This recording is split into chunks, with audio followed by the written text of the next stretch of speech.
Frank the Skank? Frank the Skank. Frank the Skank. Frank the Skank. Frank the Skank. Frank is the epitome of 195-pound skank. You know what I mean? So skanky. He's got skank written all over him. It's got so many. He's got upper management written all over him. I'm going to have to disagree with you on that. All right, so Frank the Skank, he grabbed the best receiver in football with after Michael Thomas. After Michael Thomas. With the 7 pick. Frank had the 7 pick, he takes Hopkins. No argument there. Obviously, Bell was gone, David Johnson was gone. There was no running back to take there over Hopkins. So he takes Hopkins, PPR, we love it. Comes back around with Tyreek Hill. Over Juju and Evans. I would never take Tyreek Hill over the big receivers that are number one on their team. The reason being, he has a lot of hit and miss to his game. The inconsistency. People, this is a mistake people make, and maybe Frank made it too. They look at last year and they see Hill as like a top 3 or 4. The total But the finish. bottom is Right. that's the total. If you look at his game to game, it's 36, 35, 12. I don't want guys like that. I don't think anybody does. You want consistency. You want a guy that's going to get 10 targets a game, and that's Evans. That's Juju.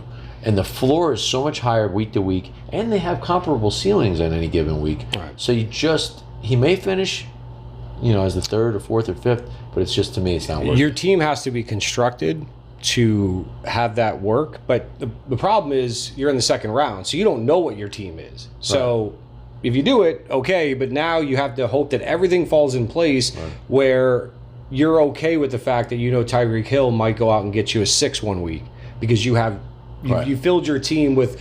So it's and he loves Juju, and I'm really surprised. He likes Evans, I think, and he understands the Aryan factor. My thing is this: Tyreek Hill didn't have a healthy Watkins all last year.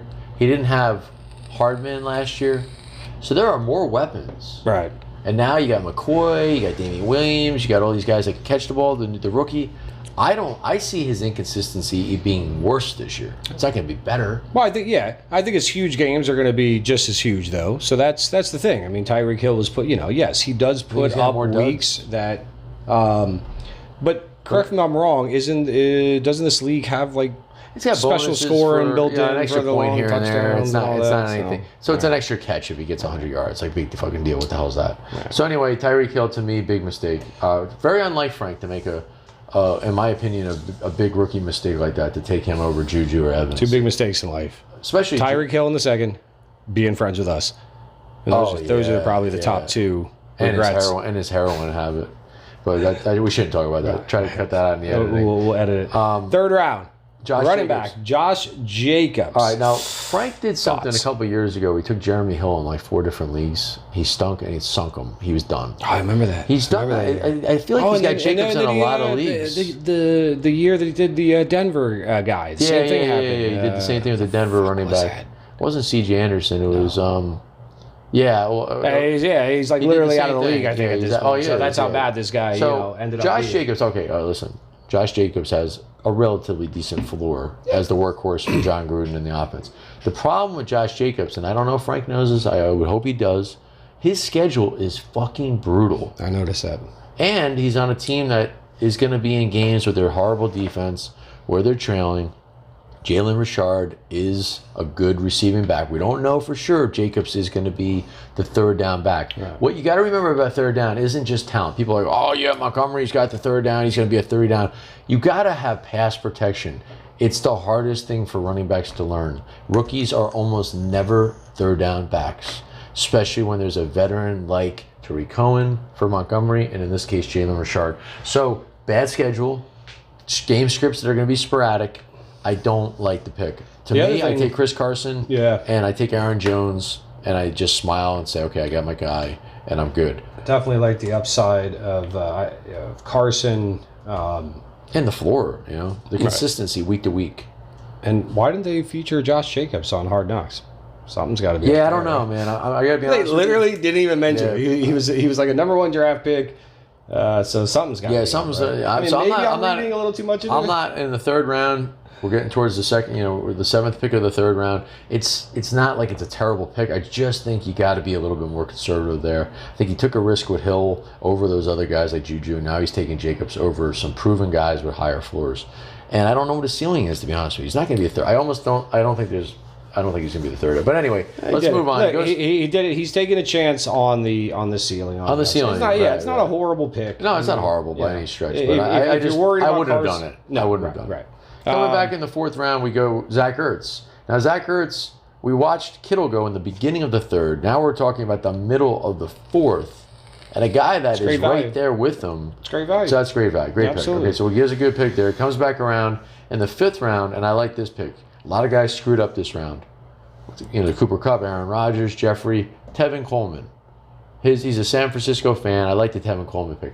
Breida's listed number 1. He's getting a lot of hype, outperforming him in the preseason.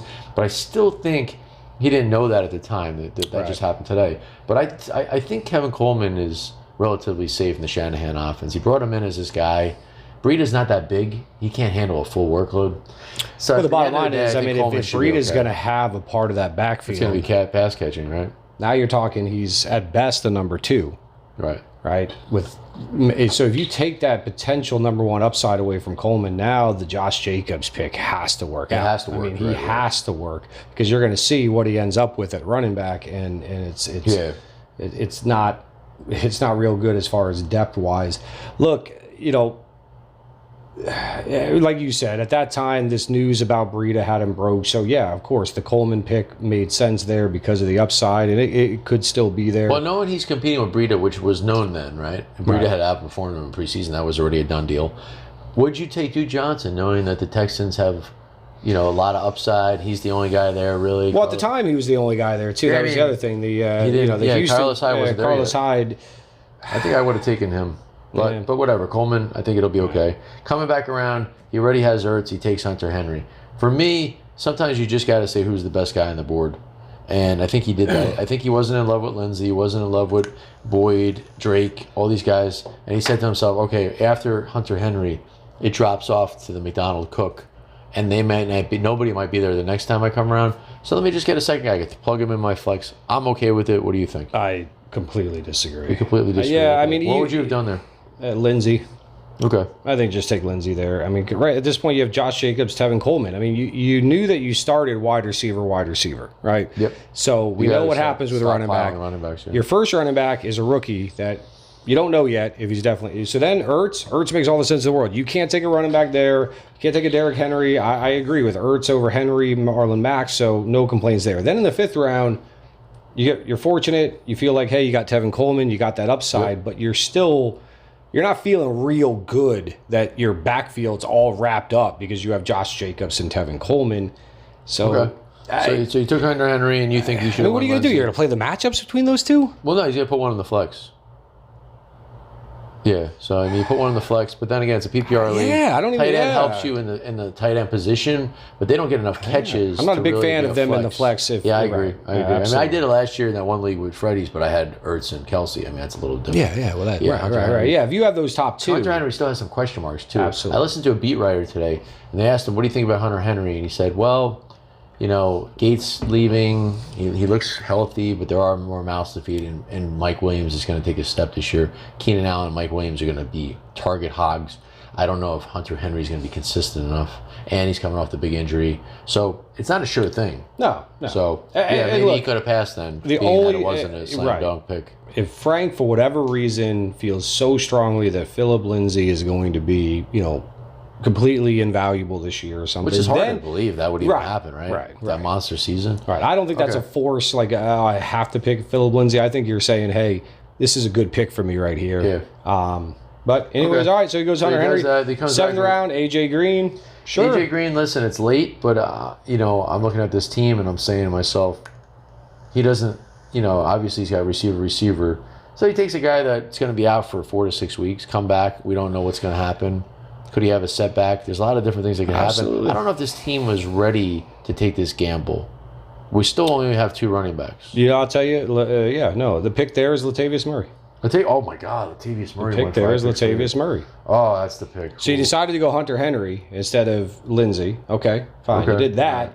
Then all of a sudden it comes back to you, and the now gift you're of taking a Latavius gamble, Murray yeah. that could be, a perfectly fine, RB3, but in a pinch, if Coleman were to go down or something, I've talked about this ad nausea. The hate on Latavius Murray it confuses me. Okay. Because the facts don't support it. He takes Darrell Henderson with the next pick. So let me ask you this: would you rather have AJ Green and Darrell Henderson, considering the AJ Green, issue, and the offensive line with Bengals and Danny Dalton, all that bullshit? So AJ Green and Henderson, or would you rather have Lat Murray and Mike Williams? Or Robbie Anderson? It's a no-brainer, right? Right. Yeah. So Absolutely. mistake there. Comes back with Henderson. He needed to take a running back. I don't blame him for taking him. But then again, He took a guy that his backup Breida is there. I mean, you could lock up the San Francisco backfield and not have to worry about it. Yeah. And he takes Darrell Henderson, who's like, yes, Gurley's got the arthritic knee. He's a rookie. Pass protection, Malcolm Brown. Hey, you're taking the lotto ticket. You're taking that guy that, hey, if an injury happens to the starter before. But that's not what your team really needs right now. You still have Josh Jacobs and Tevin Coleman as your two starting running backs. You got to take Breida. You have nothing to back that up.